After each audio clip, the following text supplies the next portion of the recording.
Bismillahirrahmanirrahim. Alhamdulillahirabbil alamin. Salatu wassalamu ala asyrafil anbiya'i wal mursalin wa ala alihi washabbihi ajma'in. Rabbi shrah li sadri wa yassir li amri wahlul 'uqdatam min lisani yafqahu qawli. Assalamualaikum warahmatullahi wabarakatuh. Salam sejahtera tuan-tuan dan puan-puan yang dirahmati Allah sekalian. Alhamdulillah pada malam ini nampak muka kami semua kat sini tersenyum lebar kerana kita telah pun mencapai satu kemenangan, dan kemenangan ini adalah kemenangan rakyat. Perjuangan ini adalah demi rakyat. Alhamdulillah, seperti mana yang telah diketahui umum, Menteri Kewangan telah pun membuat ucapan penggulungan di Dewan Rakyat tadi, dan telah pun mendapat kelulusan di peringkat dasar. Tak sempat nak buat undi belah bagi. Jadi dengan suara majoriti yang ramai, bajet pada peringkat dasar telah pun diluluskan. Baik, pada malam ini kita bersama dengan tokoh yang tidak asing lagi kepada kita. Kita bersama dengan Tan Sri Irwan Siriga. Apa khabar Tan Sri? Sihat? Baik, Assalamualaikum, sihat. Dan saya pun senyum juga. Senyum juga. Untuk tuan-tuan, Tan Sri Irwan Siriga ni adalah bekas Ketua Setiausaha Perbendaharaan Malaysia. Jadi beliau dah buat banyak bajet. Jadi kita pun daripada peringkat awal Tan Sri kita dah berbincang beberapa aspek bajet ini yang mesti dititik beratkan oleh pihak kerajaan. Dan di sebelah Tan Sri Irwan Siriga ialah anak muda yang tak asing lagi. Kalau ikut dia adalah bakal Menteri Besar Selangor. Datuk Arman Azhar, apa khabar Dok? Sihat? Khabar baik, Alhamdulillah. Terima kasih atas jemputan. Terima kasih, sama. So, Datuk Arman adalah Ketua UMNO bahagian Subang, dan juga beliau adalah ahli Majlis Kerja Tertinggi UMNO. Jadi kita ada orang politik, kita ada profesional pada malam ini. Jadi kita harapkan semoga perbincangan pada malam ini akan memberi manfaat kepada semua. Baik, sebelum kita nak bertanya kepada soalan, kita nak tengok ada sedikit slide presentation. Kalau boleh minta kru tolong highlight kan. Baik, untuk makluman tuan-tuan dan puan-puan sekalian, daripada 322.5 bilion bajet yang telah diperuntukkan untuk tahun 2021, setelah mengikuti begitu panjang lebar perbahasan, jadi ada terdapat penambahbaikan bajet pada kali ini. Pada kali ini ada pindaan kepada bajet, walaupun tak pernah dalam sejarah dipinda, tetapi pada kali ini buat julung-julung kalinya bajet telah pun dipinda, dan dah dipinda sebelum diluluskan. Baik, kita lihat next slide Pak Din. Okey, ini adalah gambaran apa yang telah berlaku sepanjang 2 minggu perbahasan. Kita telah pun mengadakan banyak perbincangan FB Live dengan banyak perkara yang telah kita sentuh, dan kemudian ada beberapa penambahbaikan. Kita tengok next slide. Baik, perkara pertama yang kita nak gulung pada malam ini adalah dua perkara yang sangat ditunggu-tunggu oleh rakyat Malaysia, iaitu caruman KWSP akaun 1 yang mana telah diluluskan sebanyak maksimum RM10,000 kepada 8 juta pencarum. Ini yang sangat ditunggu-tunggu. Dan kemudian moratorium kepada B40 yang diberikan secara pukal, secara automatik kepada M40. Mereka hanya perlu membuat self declaration, pengisytiharan peribadi saja kepada pihak bank kalau nak ambil moratorium untuk 6 bulan lagi. Baik, kita tengok next slide. Baik, apa yang telah diperjuangkan oleh UMNO, khususnya oleh Datuk Seri Ahmad Mazlan dalam ucapan beliau di Dewan Rakyat, akhirnya telah pun diterima penambahan penerima one-off petugas Barisan Hadapan COVID-19. Kalau selama ini diberikan kepada petugas kesihatan, tetapi diberikan juga, dilebarkan juga kepada frontliners selain daripada petugas Kementerian Kesihatan, dan juga diberi tambahan sebanyak RM300 di samping RM500 yang telah diumumkan sebelum ini. Kita tengok yang lain pula. Desakan yang dibuat oleh Ahli Parlimen Baling Datuk Seri Aziz Rahim, dana bantuan pesawah. Yang ini sebelum ini tidak ada, tapi telah pun dimasukkan 80 juta kepada tabung bencana pertanian. Ini khas untuk bantuan kepada pesawah. Okey, kita tengok yang lain. Dan juga dana bantuan musim tengkujuh. Ini juga atas gesahan Ahli Parlimen Baling Datuk Seri Aziz Rahim, diberi RM300 sebulan. Ini benda baru yang telah diterima oleh kerajaan. Kita tengok next. Yang ini yang didesak oleh Presiden UMNO sendiri, Datuk Seri Dr. Ahmad Zahid bin Hamidi, sewa premis perniagaan, potongan cukai kepada pemilik premis yang memberi pengurangan atau pelepasan sewa telah pun berakhir pada bulan September. Dan setelah diperjuangkan, didesak oleh Presiden UMNO, ia dilanjutkan 6 bulan lagi. Jadi ini tuan-tuan dan puan-puan, Alhamdulillah, ini adalah bukti, ini adalah fakta bukan auta, perkara-perkara yang telah diperjuangkan, berbuih mulut kita hampir saban malam kita ke udara. Baik Tan Sri, ni baru saya bagi floor ni kepada Tan Sri lah. Baik, bagaimana Tan Sri melihat tambahan bajet yang telah diumumkan oleh Menteri Kewangan pada petang tadi? Dan pada fikiran Tan Sri, adakah perkara ini boleh dilaksanakan secara realitinya? Sila. Okey, pertamanya saya ucapkan terima kasihlah kerana menjemput pada malam ini. Dan kita ucapkan terima kasihlah kepada Kementerian Kewangan, terutamanya Menteri Kewangan, kerana telah menyahut ataupun melaksanakan apa yang netizen, rakyat mahukan, iaitu dua perkara pentinglah, hangat dibincangkan. Cakap lain pun dah tak mau dengar dah. Itu sebelum dua je bajet, selepas bajet, hari-hari orang duk kata moratorium KWSP, moratorium KWSP. Betul. Yang ni. Jadi kerajaan mendengar dan kita ucapkan terima kasihlah kerana meluluskan. Yang penting sekarang ni pelaksanaan. Jangan pula ada kerenah birokrasi. Betul. Kalau nanti rakyat pergi kepada bank apa semua, diletakkan syarat pula dan sebagainya. Ini kita tak mau. Walaupun kerajaan dah umum, pelaksanaan ni benda yang lain. Betul. Selalu rakyat komplainnya umum lain. Syarat-syaratnya? Syarat-syarat ni. Bila pergi sana, macam-macam dia minta tu, minta ni. Jadi delay proses. Jadi inilah kita tak nak. Kita harap pelaksanaan pun dipantau supaya rakyat berasa feel good lah. Tidak kecewa dan sebagainya. Dan ini akan diperhati oleh rakyat. Kalau benda ni dalam, katalah sekarang pun Bank Negara sedang menghantar SMS kepada semua orang. Jadi orang duk terima, orang kalau pergi kat bank lain yang dihadapi, dia orang akan komplain. Jadi undi ataupun bacaan kali ketiga tu akan timbul masalah lah. Jadi kita tak nak. Jadi biar sekarang bacaan kali kedua dah lepas jawatan kuasa dan sebagainya. Jadi harapnya pelaksanaan ni dengan pantas. Jadi rakyat tak komplain, netizen tak komplain. Jadi kita pun semua orang happy. Kepada soalan ni yang kata kerajaan berupaya melaksana, memanglah dia orang dah mengkaji dan sebagainya. Banyak bantuan-bantuan tambahan selain daripada moratorium dan KWSP ni diumumkan. Jadi sudah tentunya peruntukan bajet yang lebih besar diperlukan. Walaupun menteri umumkan defisit tidak akan berubah 5.4%, tapi kalau defisit tak berubah, sama ada pendapatan kena meningkat ataupun kena kurangkan bajet tempat lain. Jadi untuk maintain defisit yang sama. Jadi saya tak tahu apa dia orang akan buat di Kementerian Kewangan, sama ada nak kurangkan peruntukan, tapi dia ada sebut jasa peruntukannya dikurangkan. Sekarang JCOM. Itu kan nama JCOM. Peruntukannya dikurangkan, jadi mungkin dia selalu kat tempat lain dan sebagainya lah. Jadi dia boleh buat ni.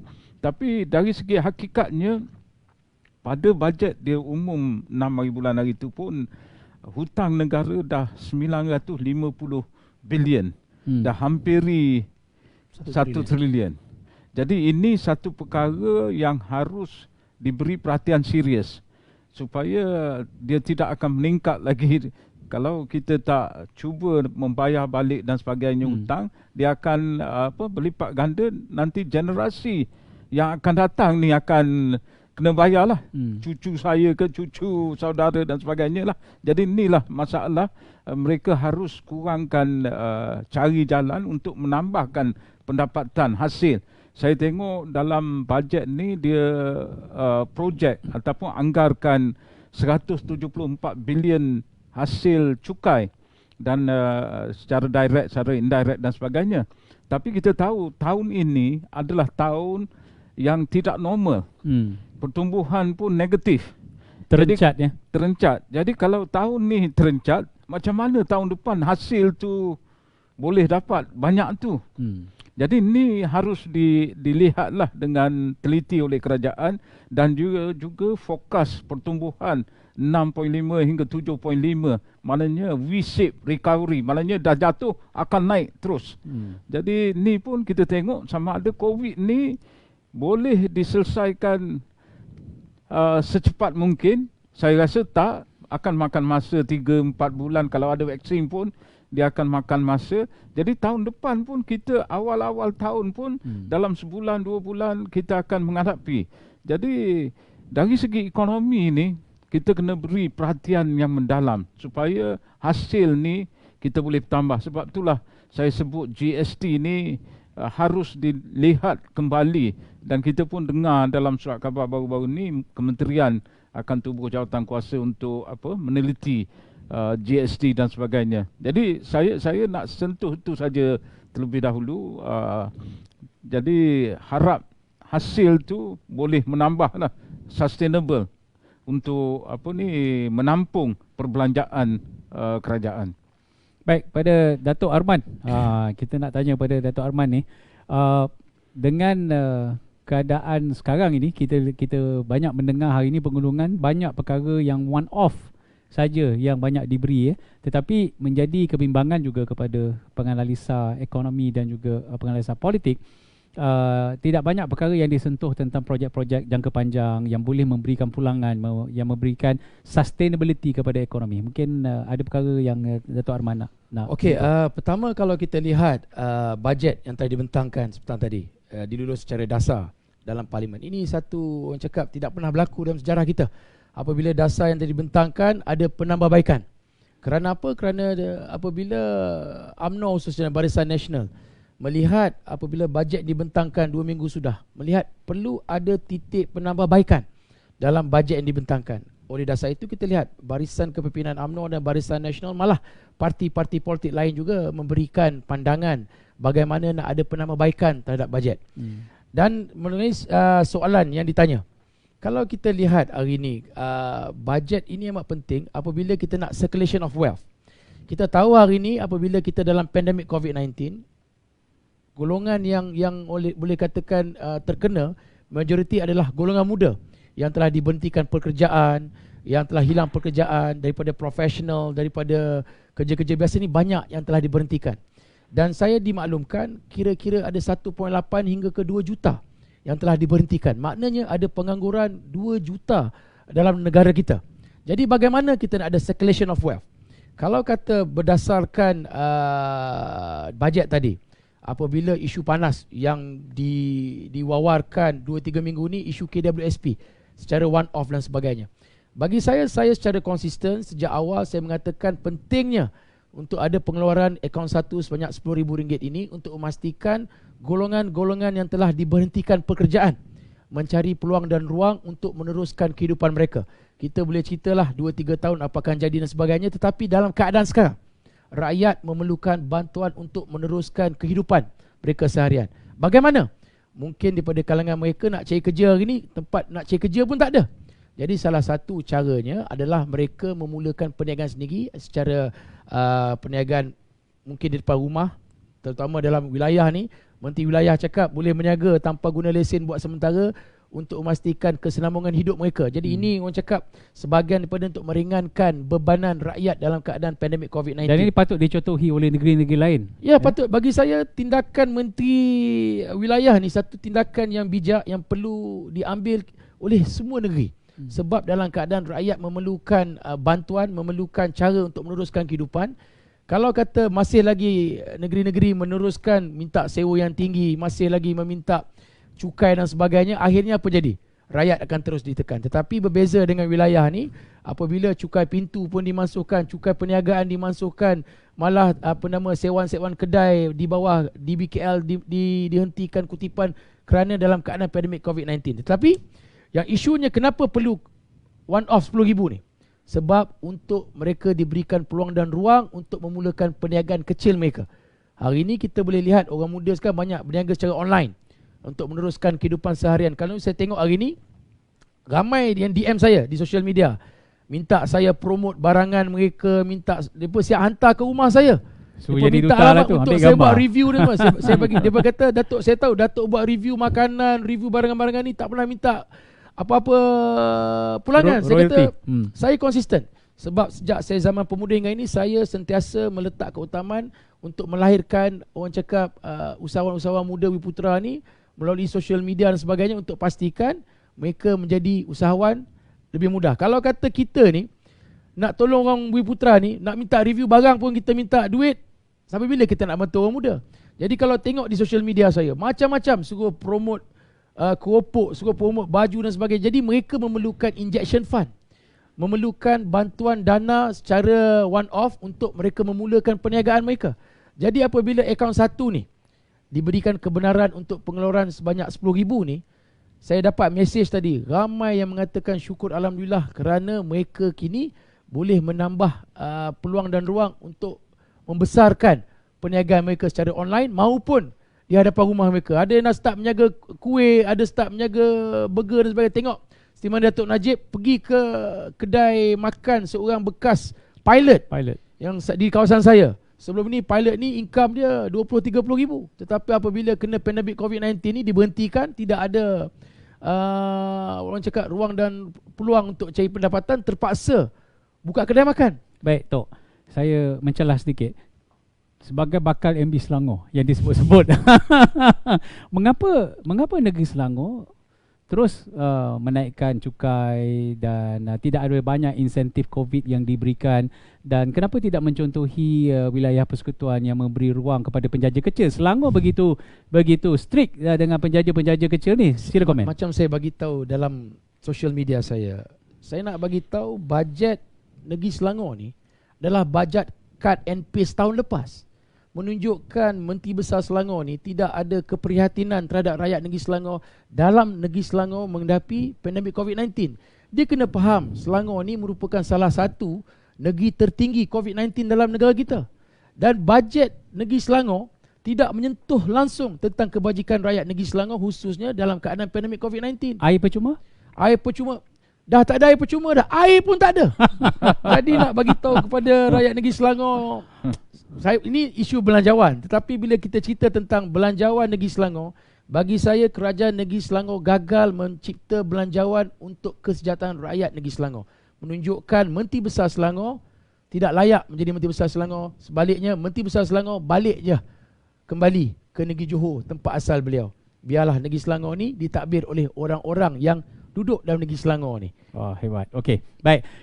Sebelum kita pergi kepada next point soalan yang saya nak tanya pada Tan Sri, kita saksikan satu VT. Kita minta kru untuk tayangkan satu VT oleh pengumuman oleh Menteri Kewangan sebentar tadi. Silakan.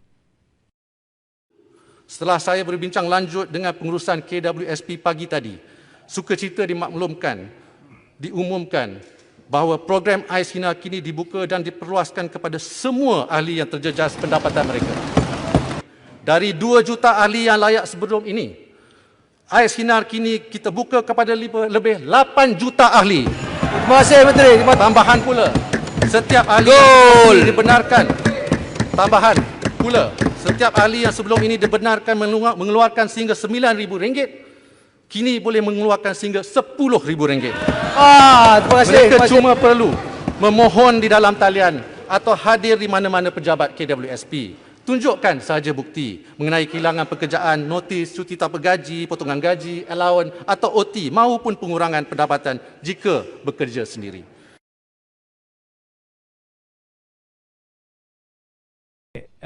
Tan Sri, ini adalah satu pengumuman yang sangat menggembirakan. Tadi Datuk Arman dah sebut pada petang tadi, bagi mereka yang mengikuti perbahasan secara langsung, pengumuman ini disambut dengan sorakan begitu kuat seperti pertarungan bola sepak antara Manchester United dan Liverpool. Baik Tan Sri, persoalannya kita, soalan ni ada soalan catchy sikit. Kalaulah ini yang boleh dilakukan oleh Menteri Kewangan, kenapa CEO KWSP sebelum ini begitu berkeras sekali tak nak bagi dengan pelbagai alasan kajian yang telah dihujahkan sebelum ini? Itu sebetulnya kena tanya dia lah kan. Tapi ni saya boleh andai saja. Saya boleh andai.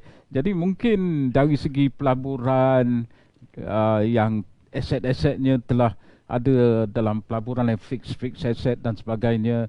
Jadi pulangan dan sebagainya. Dan sekarang keadaan pandemik, kalau kita jual aset-aset ataupun share di share market, harganya akan jatuh. Jadi pulangan ni akan rendah. Jadi mungkin beliau risau tentang keadaan ni. Jadi boleh menyebabkan kerugian kepada KWSP. Tetapi dalam cadangan kita ataupun cadangan UMNO telah pun dibagi solution. Tak payahlah KWSP risau. Dahulu pun masa Barisan Nasional memerintah, kita bagi banyak projek-projek.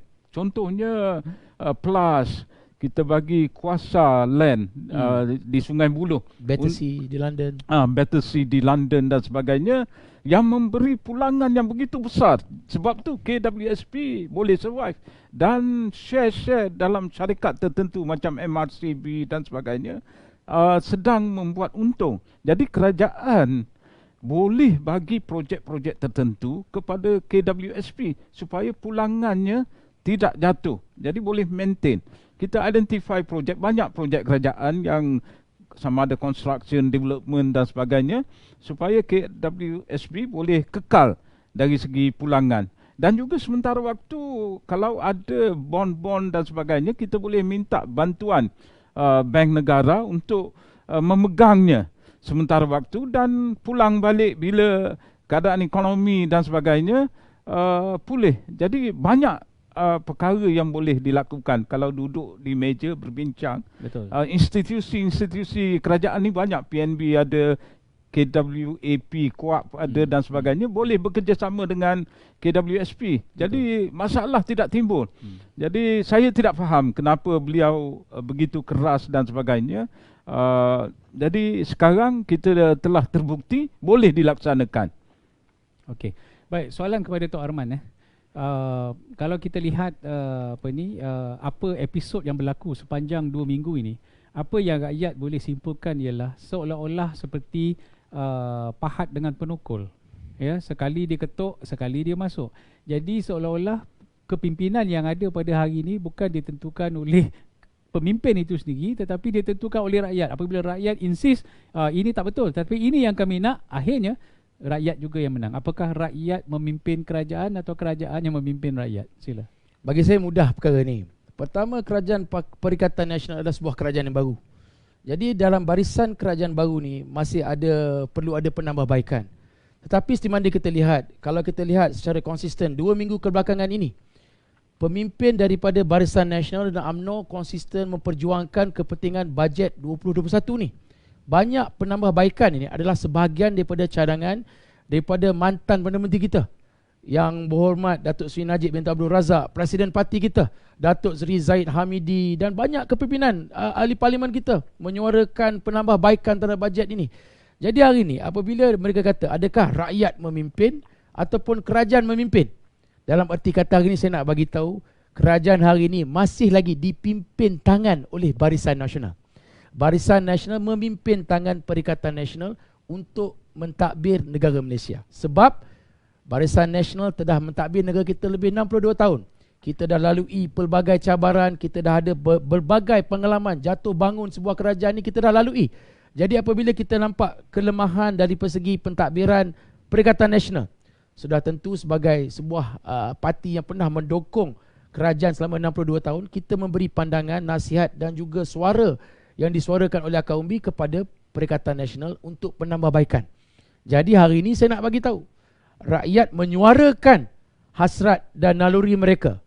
Barisan Nasional menyampaikan penambahbaikan kepada Perikatan Nasional untuk kita memimpin Perikatan Nasional untuk mendengar suara rakyat. Sebab kita dah tahu perjuangan suara rakyat ni konsisten. Pemimpin UMNO dan Barisan Nasional konsisten memperjuangkan suara rakyat. Kerana hari ini Perikatan Nasional ni sebuah kerajaan yang masih lagi tidak yakin dengan keputusan yang mereka buat. Sebab majoriti pemimpin mereka merupakan pemimpin baru dalam parti politik, baru dalam pentadbiran negara. Berbeza dengan Barisan Nasional dan UMNO. Jadi soalan kepada Datuk Azizan tadi, yang memimpin adalah Barisan Nasional, memimpin Perikatan Nasional untuk mendengar suara daripada rakyat Malaysia itu sendiri. Sebab itu ada penambahbaikan dalam bajet yang telah diputuskan pada hari ini. Jadi nak bagi tahu pada rakyat Malaysia, sebenarnya PRU15 ni tak payah pening-pening.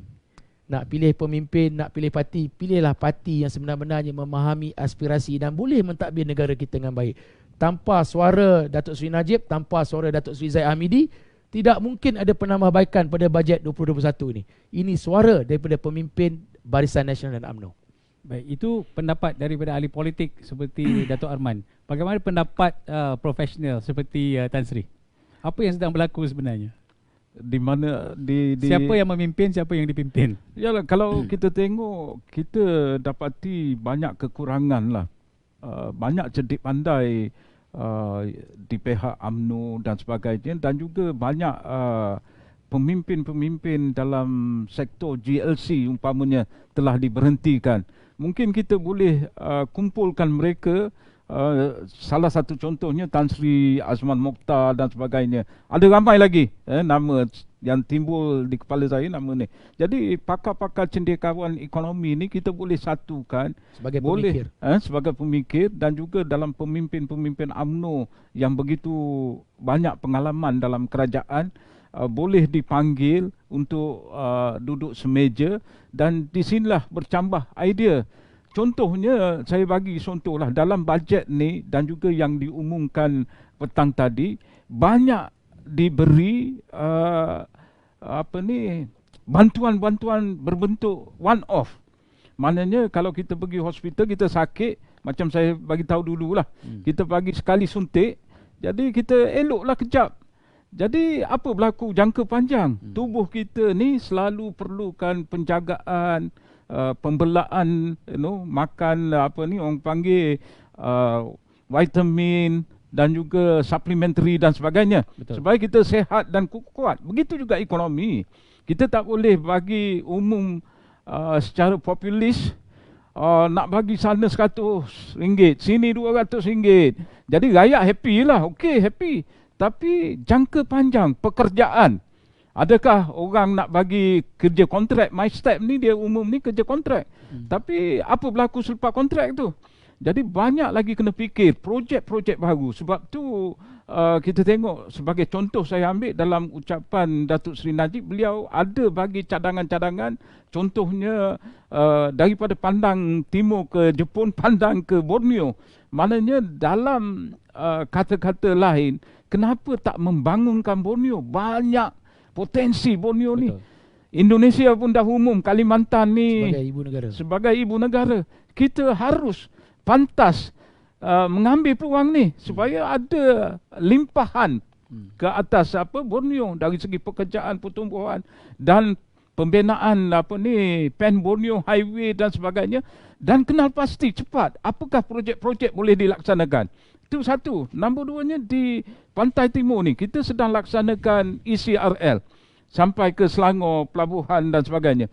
Jadi sepanjang jalan ECRL ni di Kelantan, Terengganu, Pahang ni, identify, kenal pasti apa potensi-potensi di Kelantan boleh dimajukan, industri apa, pekerjaan apa boleh di Terengganu, Pahang dan sebagainya. Perkara ni tidak disebut. Yang satu lagi, sekarang banyak online. Seperti kata Datuk, banyak perniagaan. Ini akan menjadi trend masa depan. Kita ni dalam hidup ni, kita hidup alam realiti, satu lagi alam maya. Sekarang ni hampir sama masa kita untuk alam maya dan alam realiti. Betul. Jadi perniagaan, cita rasa, mendengar lagu, tengok movie, semua Pembelian dalam talian dan sebagainya. Tak payah bergerak pun, makanan sampai ke rumah, atas meja dan sebagainya. Jadi perkara ni kita harus menggunakan, memanfaat masa barisan kita umum digital ekonomi, free trade zone, DFTZ. Di SIC. Di SIC. 40 hektar nak bawa Alibaba, Jack Ma. Jack Ma. Tapi dah terbantuk. Dah hilang buka di Indonesia. Jadi Jack Ma pergi Indonesia. Jadi kenapa kita ni Malaysia ni bertuah? Saya banyak kali saya kata kita ni duduk ni lebih bagus daripada negara lain. Kalau nak pergi daripada barat ke timur, kena lalu Malaysia. Sebab tu Melaka zaman dulu ni pelabuhan yang terkenal di dunia. Di dunia. Sekarang tak tahulah. Kita harus kembalikan perkara ni. Harus fikir, gunakan strategi kedudukan Malaysia ni, kembalikan kegemilangan Malaysia ni. Dan macam mana projek-projek yang baru harus diperkenalkan dan dilaksanakan. Jadi saya harap orang yang fikir rancangan Malaysia ke-12 ni, dia akan melihat perkara-perkara ni. Banyak yang cerita pasal industrialization 4.0. Dia cakap saja perkara ni. Tapi dari segi implementasinya tak ada. Kurang. Yang tu kurang. Dan juga kita harus pergi ketuk pintu setiap negara. Jadi Kementerian Perdagangan MITI ni harus pergi ke luar negara, cari pembeli barang kita, ekspor kita dan sebagainya. Buat marketing. Marketing kita kurang. Jadi setiap negara kita kena pergi. Pergi pelabur-pelabur yang besar ni, yang melabur, panggil dia, tunjuk kita. Kita ada banyak potensi. Kita ada Cyberjaya, kita ada di Selangor Science Park dan sebagainya. Semua berpotensi. Sebab tu air pun kena bersih. Kalau air pun tak boleh ganggu. Setengah industri ni dia nak air bersih. Masalah Selangor air pun tak ada. Air pun tak ada. Jadi macam mana? Jadi perkara ni kita harus bagi tumpuan. Air ni bukan saja untuk minum, tapi untuk industri. Jadi perkara-perkara ni dari segi infrastruktur dan sebagainya banyak Barisan Nasional buat, tapi 22 bulan terbantuk. Tapi hutang makin meningkat. Aset jual. Khazanah jual. KWSP jual. Sana jual. Tabung sini haji jual. Tabung haji habis. Jadi macam mana? Masa kita duk kumpul aset-aset ni. Contohnya Khazanah. Kita beli IHH ni, International Health Center ni. One of the biggest. Di Turki dan sebagainya. Habis dijual. Lepas tu kita pula pergi hutang samurai. Kita tak payah pergi Jepun. Negara kita ni duit banyak. Dasar pandang ke timur. Dulu dia teringat zaman dulu. So bila dia ambil alih, dia tengok lagi Jepun buat perkara yang sama. Sebab Jepun ni kalau dia bagi pinjaman murah pun, dia ada catch. Dia tak akan, Jepun ni faham lah. Dia minta projek lain semua ni. Projek-projek ni patut kita bagi kat rakyat kita yang laksana.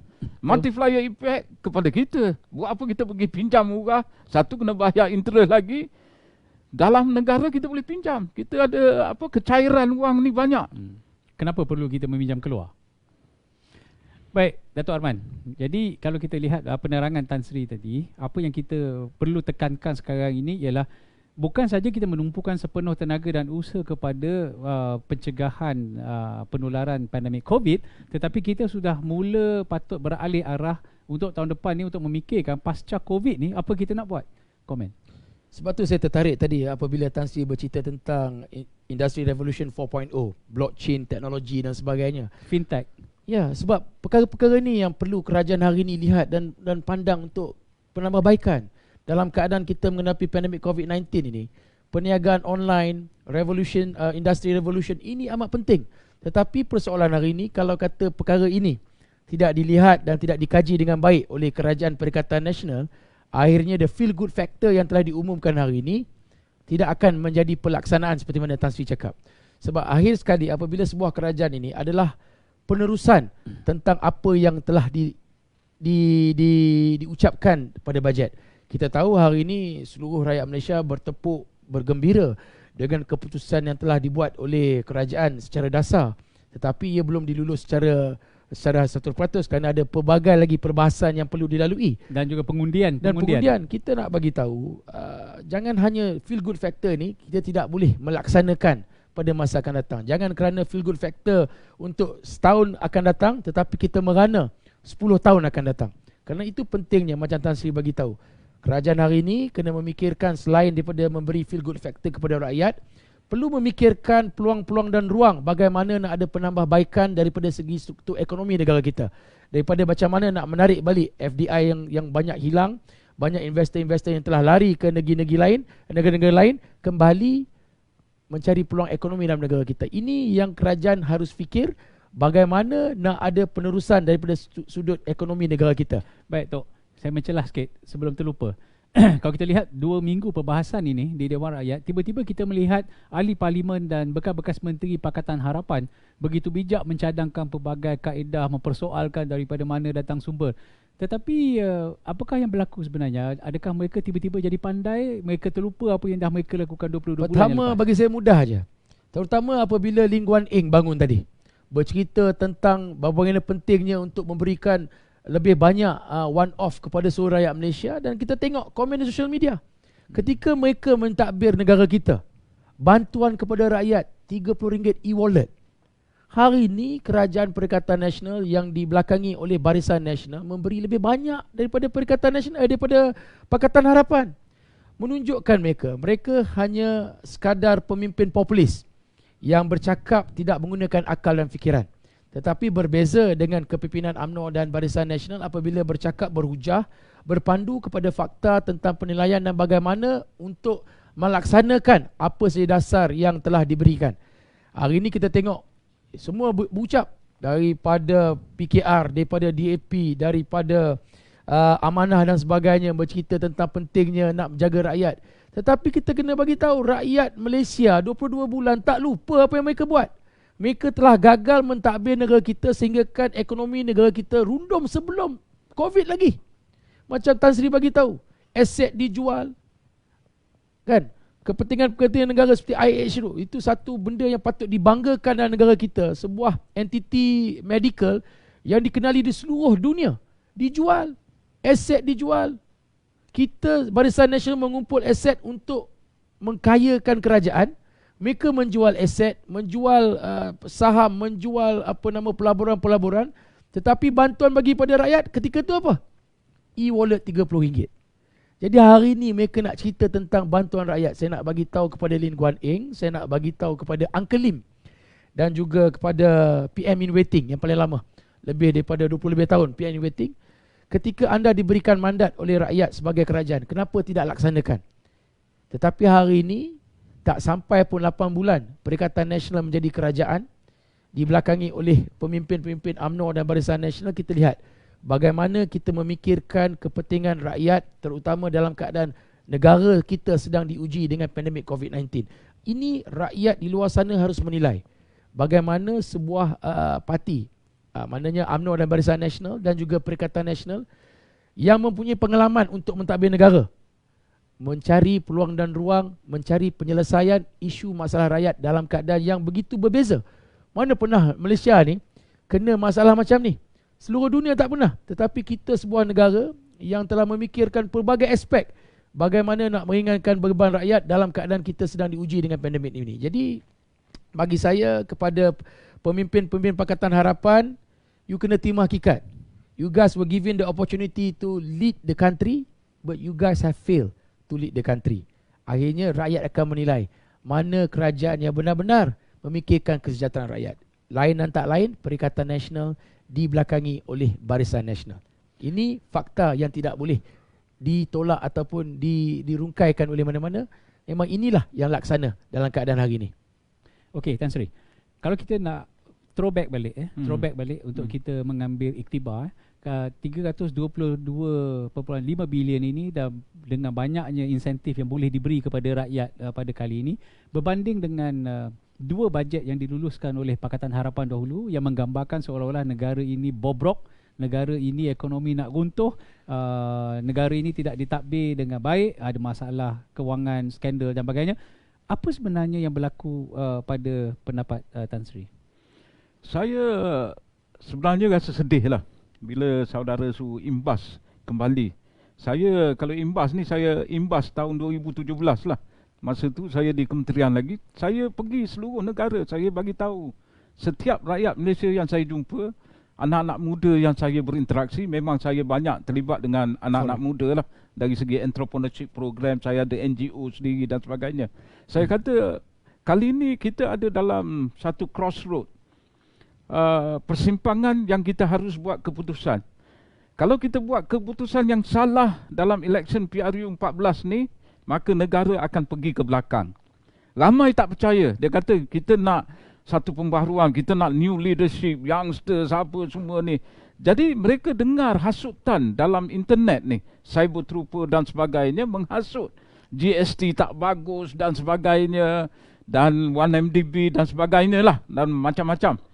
Jadi bila mereka menyerang anak-anak muda ni dan yang balik kampung apa semua ni, jadi benda ni yang tak baik yang saya buat. Yang kita buat 60 tahun tu untuk negara ni, membina aset dan sebagainya, dan Malaysia menjadi sebuah negara tigers of Asia. Bukan ASEAN saja, Asia. Kita ni orang takut Malaysia ni. Kalau Malaysia maju sikit, orang dah takut negara-negara lain. Saya kata kalau ini kita pergi ke orang yang tak ada pengalaman mentadbir negara, yang hanya duduk membangkang saja, you bagi mentadbir negara, hancur. Negara akan ke belakang. Orang tak percaya. Orang duk kutuk belaka. Ya, ramai duk kutuk saya. Saya kata okeylah, tak apa. Nak macam mana. Orang tak faham. Jadi kita memang 22 bulan mereka mentadbir dengan tanpa pengalaman nak mengurus ekonomi, mengurus kewangan, pergi pinjam daripada Jepun, jual aset dan sebagainya. Padahal kita boleh pinjam dari dalam negara, mengurus financial management sendiri. Maka kita boleh mengembang. Masa Barisan Nasional tinggalkan kerajaan, PRU lepas PRU 14, hutang negara 686 bilion sahaja. 62 tahun memerintah tu. Tapi 22 bulan dia dah jadi 800 lebih. Sekejap je. Sekejap saja. Hutang tu bertambah dan sebagainya. Aset hilang tak? Jadi ke mana perginya? Sampai GST pun dia kata, saya dengan Datuk Seri Najib rompak 19 bilion. Manalah kalau kutip duit tu masuk dalam akaun bank dan akaunten negara, setiap sen dia tengok. Jadi perkara-perkara ni lah, banyak tomahan, fitnah dan sebagainya. Jadi benda ni lah, mereka fokus kepada dendam, fitnah dan sebagainya, melupa kepada mentadbir negara dengan baik. Nak pergi cari pelabur baru, nak mentadbir negara dan sebagainya. Jadi tengoklah, rakyat sendiri dah sedar sekarang. Jadi terpulanglah kepada rakyat. Dah tahu dah sekarang menilai yang mana, orang kata yang mana kaca, yang mana permata. Jadi pilih sendirilah. Okey, ini tuan-tuan dan puan-puan, semoga ini menjadi satu iktibar pengajaran yang paling berguna untuk kita semua. Tangan kita yang salah memangkah, salah memilih, akhirnya apa yang kita dapat? Akhirnya kita mendapat sebuah penderitaan 22 bulan. Baik, saya nak tayangkan satu lagi VT ni berkenaan dengan apa yang berlaku di Dewan Rakyat pada petang tadi. Kita melihat apabila sesi pengundian dijalankan, mari kita lihat apa yang berlaku di Dewan Rakyat. Silakan. Yang Berhormat, Lebih suara yang bersetuju. saya mohon belah bahagi. Ada 15 orang. Bentara tolong bilang lagi. Ada yang Cukup. Biar rakyat tengok. Tak cukup belah bagi. Kamera tunjuk siapa yang bangun tu. Tak cukup number belah bagi. Duduklah. Kamera tunjuk siapa yang bangun, bagi rakyat tengok. Malu. Ambil gambar. Bagi rakyat tengok. Reporter. Tengok yang 15 tu. cuma ada Kamera 13 tunjuk orang. live. Rakyat tengok. Cuma ada 13. Rakyat tengok bagi TV. rakyat tengok. Facebook Bukan live rakyat tak sekarang. sokong. Cuma Bagi rakyat tengok. Malulah pokok sana. Salah malulah. Mana cukup. maaf. Muka tak malu dia. Yang berhormat. Saja bangun. Yang berhormat. Makhluk perosak. Cukup 15 orang. Lebih suara bersetuju. Mana malu. Mana pengkhianat. Dibacakan. Tahniah kerajaan tahniah. Bagilah 15 Mana yang bangun? Baik. Kita tengok tadi VT tadi, ini yang berlaku pada petang tadi. Apabila sesi pengundian berjalan, kita lihat sepatutnya untuk mereka minta belah bagi tadi, peraturan Dewan menetapkan sekurang-kurangnya 15 orang ahli parlimen pembangkang bangun, dan kalau ada cukup 15 orang baru dia dijalankan undi belah bagi. Tetapi tak cukup. Yang berdiri hanyalah 13, dan siapa 13 itu? tuan-tuan dan puan-puan boleh melihat sendiri siapa 13. Baik, saya nak tanya kepada Datuk Arman lah. Apabila mereka yang 13 bangun berdiri ni, ada beberapa soalan saya nak tanya. Soalan yang pertama, apakah maksud mereka yang berdiri ni? Apakah mereka ini menentang bajet ataupun bagaimana? Yang keduanya, kita tidak melihat satu orang daripada ahli DAP pun bangun. Yang bangun kebanyakannya daripada Pejuang dan daripada Parti Amanah Rakyat PAN. Sila komen. Pertama, bagi saya 13 orang ini adalah pengkhianat kepada Duli Yang Maha Mulia di-Pertuan Agong. Kerana Agong dah bertitah untuk kita menghormati bajet ini untuk diluluskan demi masa hadapan negara kita. Jadi 13 yang bangun ini jelas bukan saja telah menolak bajet, tetapi juga telah mengkhianati titah Duli Yang Maha Mulia di-Pertuan Agong. Dan cerita tentang DAP, saya tertariklah bila DAP tidak bangun bersama 13 ni. Hari ni saya nak bagi tahu DAP sebulat suara setuju dengan apa yang telah dibentangkan oleh Yang Berhormat Datuk Seri Najib bin Tun Abdul Razak dan juga Datuk Seri Zaid Hamidi. Akhirnya DAP tunduk terhadap apa yang UMNO dan Barisan Nasional jelaskan, iaitu kepentingan rakyat, terutama penambahbaikan daripada segi bajet 2021. Saya nak bagi tahu kepada rakyat Malaysia, hari ini DAP, sekali lagi Uncle Lim dan Guan Eng, hari ini baru dia bersedar bahawa pentadbiran Kerajaan Barisan Nasional dan UMNO dahulu mempunyai idea yang baik untuk mentadbir negara. Jadi jelas hari ini apabila mereka tak bangun kerana penambahbaikan yang telah didesak oleh kepimpinan Barisan Nasional secara konsisten selama 2 minggu, akhirnya mereka tunduk terhadap keputusan dan juga desakan daripada kepimpinan UMNO dan Barisan Nasional dalam Perikatan Nasional. Amanah bagi saya mudah aja. Kalau kita tengok video VT tadi, dalam amanah pun ada belah bagi. Mak Sabu kejap berdiri, kejap duduk, Khalid Samad berdiri, tapi dia terus berdiri. Jadi nak tunjuk Mak Sabu, kalau kita tengok video tadi, Mak Sabu berdiri, bila Guan Eng tarik, dia duduk. Betul? Jadi nak bagi tahu Mak Sabu sampai hari ini masih lagi kuda tunggangan kepada DAP. Bukan kerana dia menghormati bajet 2021, tetapi beliau masih takut kepada Lim Guan Eng. Sebab itu Presiden Amanah kejap bangun, kejap duduk sebab takut dengan DAP dalam isu yang dibangkitkan. Tapi yang pasti hari ini secara jelas DAP tunduk dengan desakan dan juga orang cakap bajet yang telah dibentangkan oleh Perikatan Nasional, khususnya di bawah kepimpinan Datuk Seri Najib. Jadi Guan Eng hari ini baru dia tahu bila nak buat bajet ni, sila-silalah hubungi Datuk Seri Najib dan Datuk Seri Zaid Hamidi kalau dapat pendapat tentang nak buat bajet negara. Sebab UMNO dan Barisan Nasional punya pengalaman untuk mentadbir negara kita. Okey, Tan Sri, moving forward.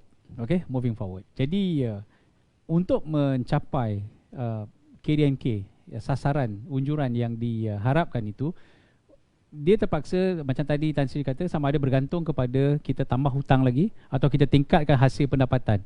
Kalau nak tingkatkan hasil pendapatan, antara strategi yang boleh dilakukan ialah dengan meningkatkan hasil, iaitu cukai. Jadi sekarang ini apakah relevan untuk kita bercerita tentang GST? Memang relevan, tapi timingnya mungkin kita tunggu COVID ke over, jadi kita bagilah 6 bulan dan sebagainya. Mungkin bila masa sesuai boleh dilaksanakan, tapi janganlah letak kadar yang tinggi. Mungkin kita start dengan kadar yang lebih rendah, 4% ke dan sebagainya, dan tengok bagaimana. Sekarang pun kalau pergi makan di kedai apa semua, dia charge 6%, service tax dan sebagainya.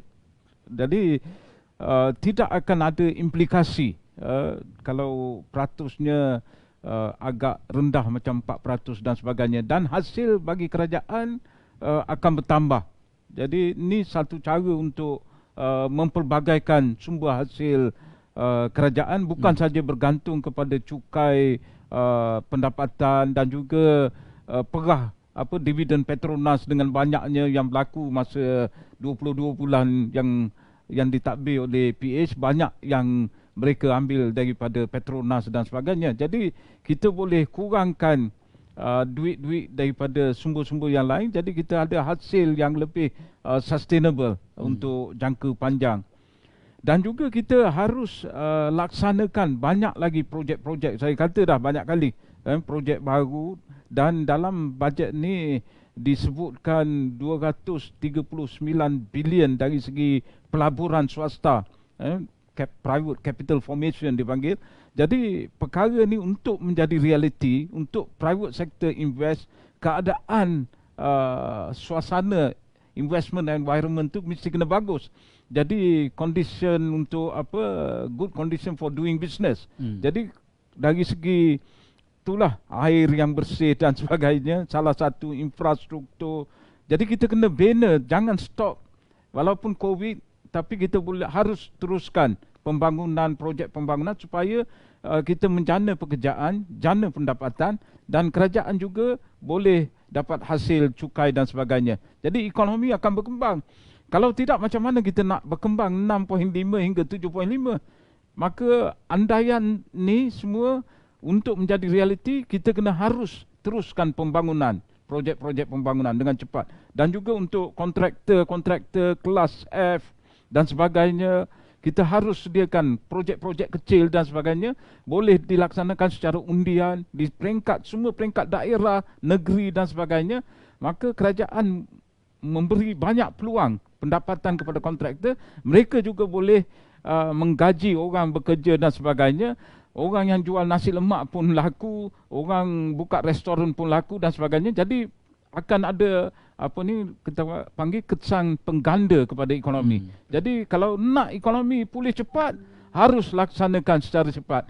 Dan saya juga cadang kita jangan stop di bajet ni, tapi setiap 3 bulan kita umum satu package untuk pembangunan ni lah, rancangan ni, perkara ni. Jadi kita sentiasa ada suntikan ekonomi dalam ekonomi untuk pembangunan rakyat dan negara. Tapi Datuk Arman, kalau kita nak sambung apa yang Tan Sri sebut tadi, kalau kita tengok kita 8 bulan di bawah di bawah perintah kawalan pergerakan ini, kita melihat perkara yang kita nak capai ni seolah-olah macam sukar kerana alasan orang tak ada di pejabat, bekerja daripada rumah, tak boleh ada mesyuarat. Kalau kita tengok rungutan peniaga-peniaga dan juga pemain industri, mereka terasa seolah-olah seperti ada kekangan untuk mendapatkan perkhidmatan daripada kerajaan. Banyak keputusan-keputusan yang tidak boleh dibuat, permohonan-permohonan yang lambat, yang sampai hari ini tak boleh diluluskan. Pengalaman Datuk sendiri, apakah benar pendapat ini? Pertama, apabila perkara ni berlaku, saya boleh dikatakan majoriti boleh kata di social media saya banyak yang DM saya tentang perkara sama. Apabila kita selama 6 ke 7 bulan kita diuji dengan pandemik COVID-19 ni, dengan PKP, PKBB dan sebagainya, banyak perniagaan efek. Tetapi dalam keadaan hari ini, kita kena lihat satu perkara yang berbeza. Bagi saya suka lihat macam Dr. Azizan dia kata, way forward. Kalau kata business owner ni, mereka kena fikirkan tentang industry revolution. Maknanya pertukaran perniagaan, walaupun jual goreng pisang, tetapi perlu menjual goreng pisang secara online, burger secara online. Tetapi di kawasan rumah saya, banyak yang duduk dengan saya dulu bercerita, tanya, Tok, sekarang ni masalah burger pun tak ada orang datang dan sebagainya. Saya kata, why don't you communicate dengan Foodpanda, dengan Grab dan sebagainya. Dia orang boleh buat delivery house to house. Sebelum ni ramai di kalangan peniaga-peniaga burger kecil ni, mereka tak yakin Foodpanda boleh buat benda ni. Tetapi apabila dikena dengan ujian pandemik COVID-19 ini, usahawan-usahawan kecil, gerai-gerai kecil ni dah boleh berubah. Maknanya mereka sedikit demi sedikit daripada perniagaan tradisional, mereka dah mula berubah kepada perniagaan online. Sekarang di kawasan rumah saya, yang jual burger pun boleh order pakai Grab, yang jual goreng pisang pun boleh pakai Grab, jual air tebu pun jual pakai Grab. Dan hari ini mereka kata perniagaan mereka lebih berdaya saing, lebih banyak bisnes mereka berbanding dengan cara perniagaan mereka secara tradisional. Jadi inilah saya bagi tahu. Pertama, apabila kita diuji dengan pandemik COVID-19 ini, peniaga-peniaga ni harus keluar daripada kumpung pemikiran yang tradisional ke arah industri revolution. Bagaimana nak dapatkan peluang dan ruang yang berbeza dalam keadaan kita sedang diuji ni, iaitu perniagaan daripada segi online. Sebab itu pentingnya hari ini kita sebagai sebuah kerajaan harus memberikan penerangan kepada peniaga-peniaga ni untuk go way forward, untuk pergi maju ke hadapan. Bagaimana? Penggunaan teknologi maklumat, penggunaan IT untuk mencari penyelesaian tentang masalah mereka. Sebab hari ini kalau suka tak suka, ramai di kalangan anak-anak muda yang apabila dibentikan pekerjaan, mula buat perniagaan online daripada rumah, income mereka lebih berlipat kali ganda daripada mereka bekerja dengan syarikat. Ada satu wanita tu, dia jual baru minggu lepas saya buat Nutella cookies. Dia kata dulu dia kerja dengan sebuah syarikat, gaji dia 2,500. Hari ni apabila dia buat perniagaan online, mencecah ke 15,000. Maknanya dia ada banyak ruang dan peluang. Grab the opportunity dalam keadaan hari ni. Walaupun kita diuji dengan pandemik COVID-19, dalam keadaan kita, landscape ekonomi kita tidak stable, cari ruang dan peluang untuk keluar daripada masalah kita, masalah ekonomi. Bagaimana? Cari ruang daripada sudut perniagaan yang menggunakan teknologi, iaitu secara online. Kalau kata ramai peniaga-peniaga hari ni boleh ubah, kalau Makcik Kiah pun boleh pakai perniagaan Foodpanda dan Grab, saya rasa Makcik Kiah dulu jual 1 tandan goreng pisang, boleh jual 2 ke 3 tandan goreng pisang. Sebab dia harus berubah daripada segi landscape, daripada budaya dan juga cara perniagaan yang baru dalam keadaan landscape hari ini. Okey, Tan Sri, pesanan akhir kepada penjawat awam. Ini ke kaki tangan awam, penjawat awam dalam keadaan work from home, dalam keadaan limitation ni, bagaimana kita boleh membantu melaksanakan polisi dan dasar kajian, pengalaman Tan Sri sendiri? Dia work from home ni tak ada bezanya dengan pergi ke pejabat pun sama jugalah. Cuma kita ni tak pergi on the ground dan sebagainya, tapi dari segi monitoring dan sebagainya kita boleh lakukan. Sekarang online ni anywhere kita dapat. Tapi itulah saranan saya kepada Kementerian Komunikasi Multimedia, please improve internet service ni. Dah banyak kali saya cakap, bukan saja luar bandar dan sebagainya, tapi di dalam bandar pun banyak berlaku gangguan, interruption dan sebagainya. Dan charge internet pun mahal di Malaysia. Masih lagi mahal. Harus dikurangkan. Jadi bisnes pun akan berkembang dalam internet dan sebagainya. Jadi kaki tangan kerajaan harus berkhidmat seperti biasa. Jangan ada gangguan macam Dr. Azizan cakap hari itu, banyak kontrak-kontrak belum dibayar dan sebagainya. Saya harap processing ni pun akan berlaku cepatlah, sebab kalau wang ni tak sampai kat kontraktor, dia nak bayar kat subkon, nak bayar apa semua ni susah. Jadi harap tambah-tambah bulan 12 ni ramai yang harapkan hujung tahun ni dapat payment dan sebagainya. Saya harap dengan kerja Tunku Lumu. Satu lagi saya nak sentuh pasal COVID ni. Saya bukan pakar kesihatan dan sebagainya, tapi saya tengok Singapura bila berlaku COVID meningkat secara mendadak, dia pergi attack kawasan tu saja. Pekerja asing, dia fokus dekat pekerja asing, dia lockdown situ saja. Dia tak lockdown seluruh Singapura. Di sini kalau berlaku satu tempat, dia lockdown satu negeri. Tak boleh lah. Jadi orang lain punya pendapatan apa. Kalau berlaku dekat top glove kawasan tu, pekerja dia pergi attack kawasan, cari pekerja-pekerja dia, lockdown kawasan area. Jadi kita harus buat macam tu supaya the whole country ni boleh bergerak, boleh buat bisnes. Kita ni pakai face mask. Mask. Di US dia buat election lagi. Betul. Pakai mask semua dan graf dia tak naik. Dari segi bukan macam Sabah lah.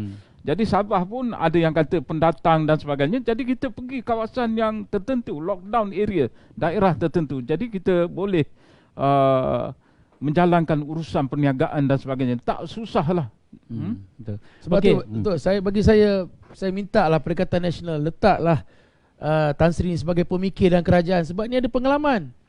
Jangan terlampau Council of Elders. Yes. Kalau ego sangat. Ini orang yang mempunyai pengalaman bertahun-tahun dalam pentadbiran negara. Jadi kita minta kepada Perikatan Nasional, pandang-pandang Tan Sri beri perlawanan ruang untuk menyalurkan pandangan dan juga idea beliau. Betul. Untuk pastikan negara kita go way forward. Betul. Setuju. Betul? Setuju. Setuju, cantik. Okey.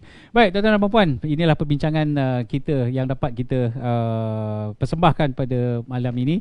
Apa yang kita minta selepas ini, apa yang Tan Sri sebut, semua agensi kerajaan, semua kementerian, khususnya Kementerian Komunikasi dan Multimedia, ini Jabatan Penerangan ni bawah dia kan, bagi penerangan yang sejelas-jelasnya kepada rakyat Malaysia apa yang mereka boleh dapat, kerana rakyat kita tanya-tanya. Jadi pada saya fungsi penerangan ni seperti malfunction. Banyak benda yang kerajaan tak tahu, rakyat tak tahu. Jadi yang jaga KKMM ni, Kementerian Komunikasi Multimedia, kena kerja lebih kuat lah terangkan apa yang kerajaan dah bagi supaya rakyat tahu, yang susah tahu mana nak pergi, nak minta pertolongan dan sebagainya. Kalau kita lebih selesa duduk di dalam pejabat, tak nak turun ke bawah, seperti apa yang saudara Razak sebut ni tadi, semua agensi kerajaan turun ke bawah, bantu rakyat, cari rakyat yang susah, jangan tunggu rakyat datang berjumpa dengan kita. Ini satu cadangan yang baik pada saudara Razak ni. Jadi kita minta lah kerajaan mendengar, turun ke bawah, bantu rakyat. Mudah-mudahan kita ringankan dan kita permudahkan semua bantuan-bantuan yang nak kita bagi kepada rakyat. Pastikan tahun depan 322.5 bilion habis dibelanjakan, baru kita tengok impak ekonomi yang berganda dalam negara kita. Sekian, wabillahi taufiq wal hidayah. Assalamualaikum warahmatullahi wabarakatuh. Salam sejahtera, selamat malam, salam satu Malaysia. Terima kasih Tan Sri, terima kasih Datuk. Terima kasih.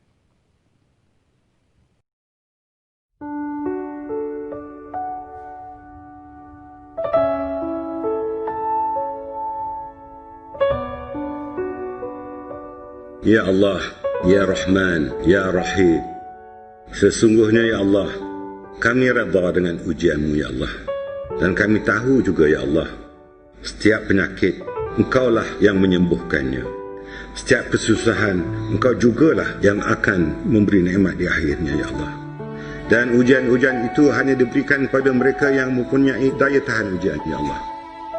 Sesungguhnya Allah, kami terima hakikat itu Ya Allah. Namun kami dalam keadaan yang begini Ya Allah, dengan penuh keinsafan kami memohon padamu Ya Allah, bahawa tamatkanlah kesengsaraan wabak ini Ya Allah. Sesungguhnya ia bukan hanya penyakit yang perlukan perubatan Ya Allah. Ianya telah mengibatkan ekonomi kami, perniagaan kami, usaha pertanian kami dan segala aktiviti pendidikan, keagamaan dan semua aktiviti yang berlangsung sebagai seorang insan biasa Ya Allah. Ianya telah terjejas bukan hanya di rumah kami, di kampung halaman kami, di taman kami Ya Allah, malah di seluruh dunia Ya Allah. Kami tahu Ya Allah, ini ujian berat yang datang daripada-Mu Ya Allah. Kasihanilah kami Ya Allah. Berikanlah keampunan kepada kami Ya Allah. Kami bermunajat pada-Mu Ya Allah, agar Engkau kabulkanlah doa-doa kami Ya Allah.